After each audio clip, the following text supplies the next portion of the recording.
बिस्मिल्लाहिर्रहमानिर्रहीम अस्सलामु अलैकुम डियर स्टूडेंट्स। आज हमारा फॉर लूप का लेक्चर नंबर 2 है। और आज के लेक्चर में हम फिगर 3.24 का जो कोड है, इस कोड को इंशाल्लाह हम समझेंगे। यहाँ पे हमने मालूम करना है sum of first 10 numbers using for loop. ठीक है, यानी हमने शुरू के जो 10 नंबर्स हैं इनका सम कैलकुलेट करना है with the help of for loop.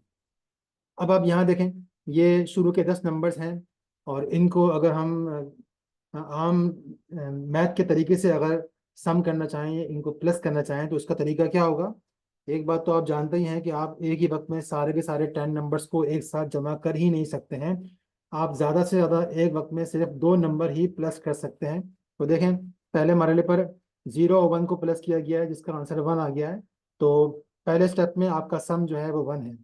अब इस 1 को, जो आपका सम आया है, इस 1 को फिर आप अगले स्टेप में जो अगला नंबर 2 है उसमें आप ऐड करते हैं। तो 1 + 2 का आंसर 3 आएगा। तो अब सम की वैल्यू आप 3 जहन में रखेंगे। जो सम की पुरानी वैल्यू थी 1, वो आप डिस्कार्ड कर देंगे। अब इस 3 को आगे लेके चलेंगे आप। इस सम की मौजूदा वैल्यू में अगला नंबर ऐड करेंगे, 3 + 3 6। अब सम की वैल्यू 6 है, इस 6 को आप जहन में रखेंगे और अगली वैल्यू कैलकुलेट करने के लिए उसमें 4 प्लस करेंगे। तो 6 में 4 प्लस करेंगे तो सम की नई वैल्यू 10 आ जाएगी। हम पुरानी वैल्यू 6 डिस्कार्ड कर देंगे, अभी सम की वैल्यू 10 को आगे लेके चलेंगे।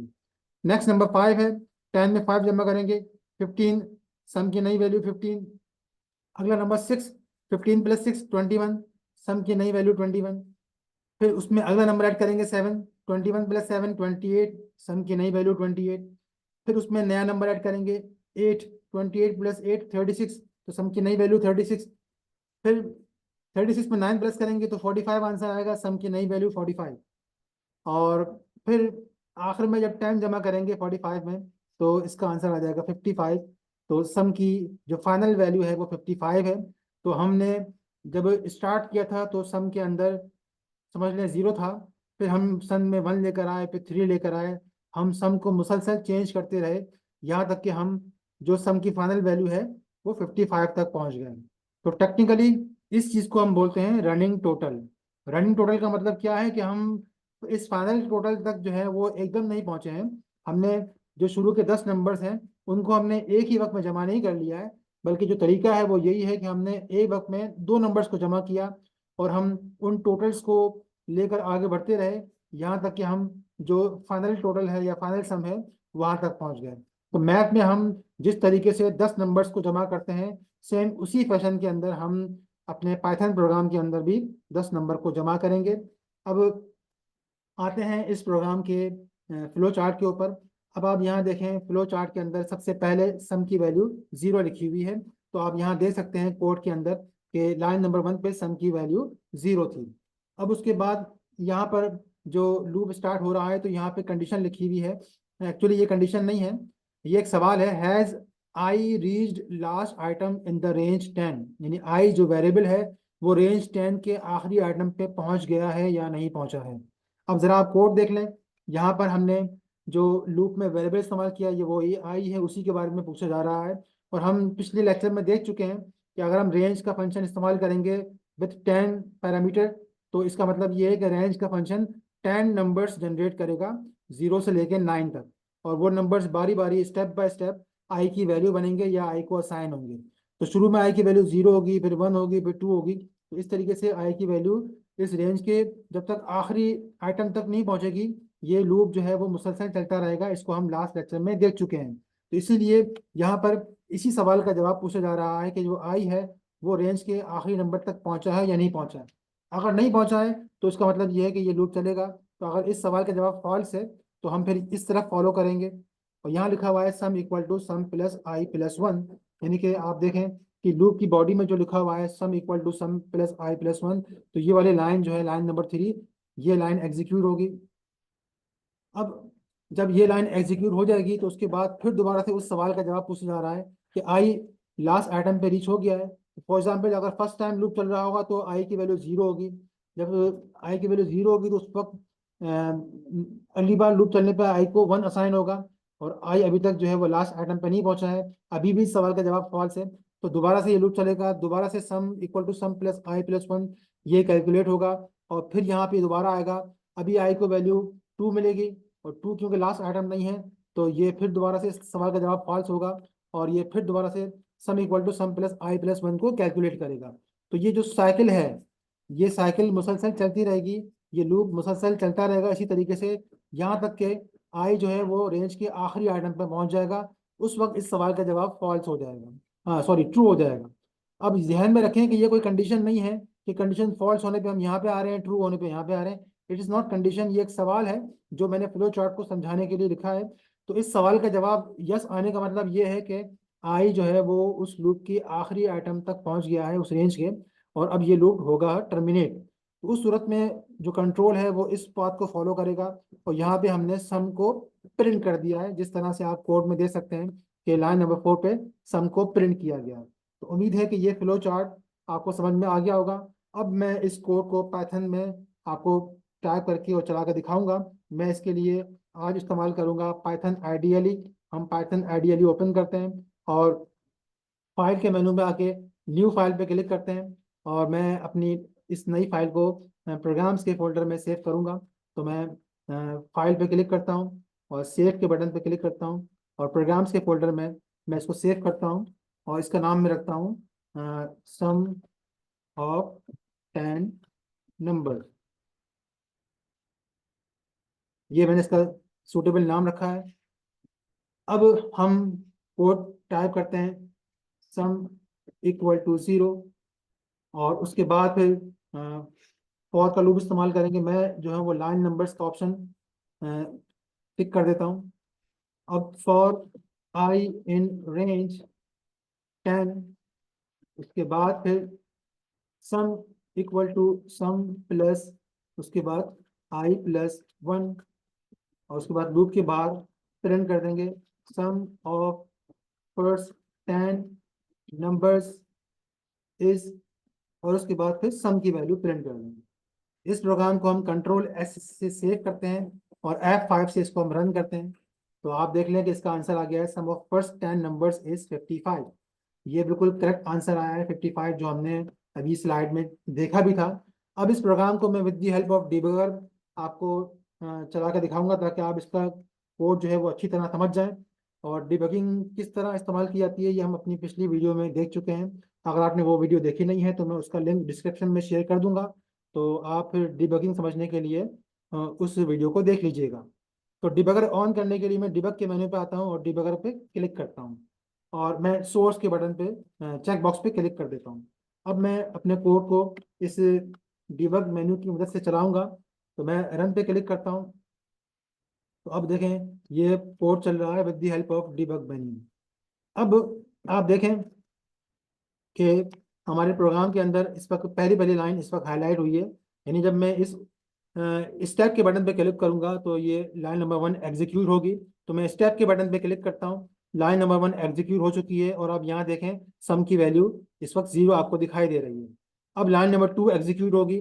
मैं जब स्टेप का बटन पे क्लिक करूंगा तो आप देख लें कि लाइन नंबर 1 एग्जीक्यूट हो गई है और आई के अंदर इस वक्त वैल्यू 0 आ गई है। अब आई की वैल्यू 0 है और 0 में 1 जमा होगा तो आंसर 0 ही आएगा, 1 ही आएगा।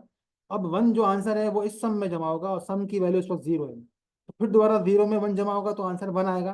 तो इस लाइन की एग्जीक्यूशन के बाद सम की वैल्यू 1 हो जाएगी। तो मैं स्टेप का बटन दबाऊंगा और आप देख लें सम की वैल्यू हो गई है 1।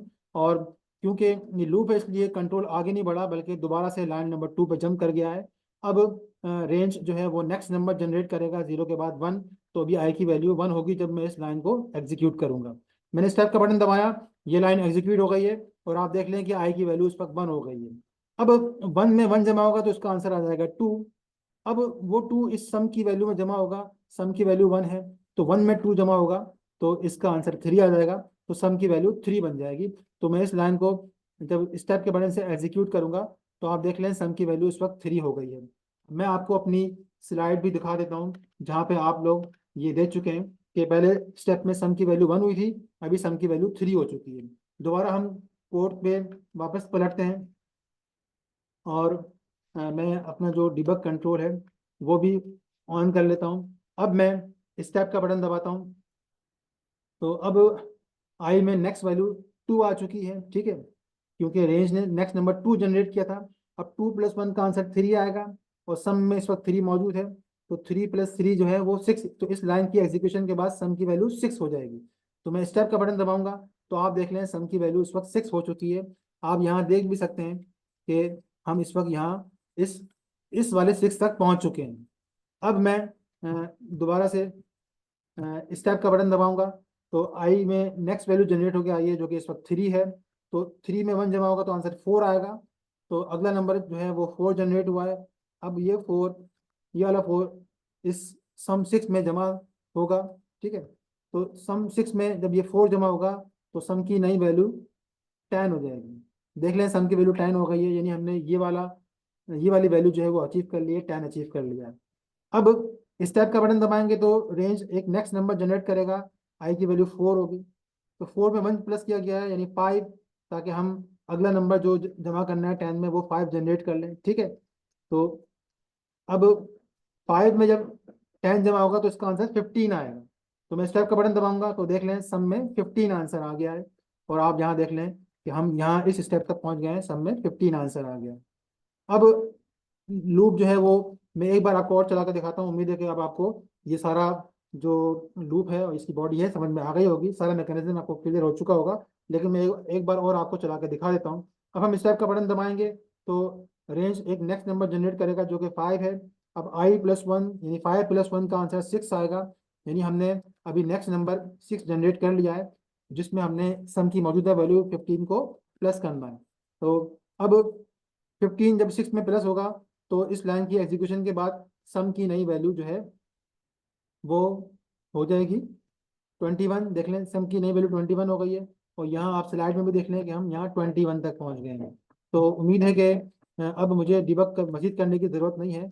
मैं यहाँ पर इस पॉइंट पर जो है वो ब्रेक पॉइंट लगाता हूँ, और उसके बाद फिर मैं अपने प्रोग्राम पे आउट का बटन दबाता हूँ, ताकि मैं इस ब्रेक पॉइंट तक पहुँच जाऊँ। मैं इस ब्रेक पॉइंट पर पहुँच चुका हूँ, लूप पूरा चल चुका है, और सम के अंदर फाइनल वैल्यू 55 आ चुकी है।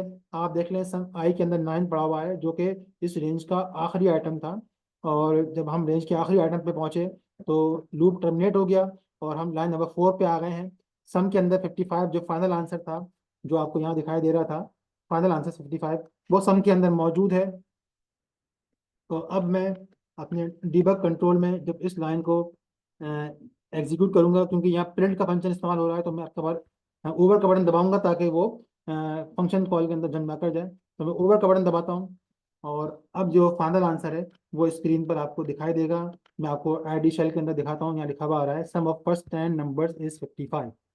तो उम्मीद है कि ये प्रोग्राम आपको अब अच्छी तरह समझ में आ गया होगा। तो अब आते हैं आज के होमवर्क पे। आज का होमवर्क है फैक्टोरियल ऑफ अ नंबर। यहाँ लिखा हुआ है to calculate a factorial you can multiply a number by each previous integer until you reach 1। यानी फैक्टोरियल कैलकुलेट करना आपने मैथ में सीखा होगा कि किसी भी नंबर का फैक्टोरियल कैलकुलेट करने के लिए आपने उस नंबर को मल्टीप्लाई करना है उससे पिछले तमाम नंबर से, यहाँ तक कि आप 1 तक पहुँच जाएं। फिर आगे लिखा है the factorial of a number is represented by an exclamation point. यानी फैक्टोरियल को रिप्रेजेंट करने के लिए हम एक्सक्लेमेशन पॉइंट इस्तेमाल करते हैं। तो यहाँ एग्जांपल लिखी हुई है 4 का फैक्टोरियल कैलकुलेट करने के लिए 4 × 3 × 2 × 1। यानी इन तमाम नंबर्स को हमने मल्टीप्लाई करना होगा जो 4 से लेकर 1 तक हैं। इसका आंसर 24 आ गया है। तो फिर आपने यही प्रोग्राम बनाना है। यहाँ लिखा है write a Python program that asks the user to enter a number. यानी प्रोग्राम में आप पहले यूजर से कहेंगे कि भाई वो नंबर एंटर करे। फॉर एग्जांपल यूजर ने अगर 4 एंटर किया है तो 4 आपने रीड कर लिया है। उसके बाद then calculate and print the factorial of that number. फिर आपने पहले उस फैक्टोरियल को कैलकुलेट करना है और बाद में प्रिंट करना है। तो उम्मीद है ये होमवर्क आप आराम से कर लेंगे, और इस दौरान कोई मसला हो तो आप लोग मुझसे पूछ लीजिएगा। अल्लाह हाफिज़।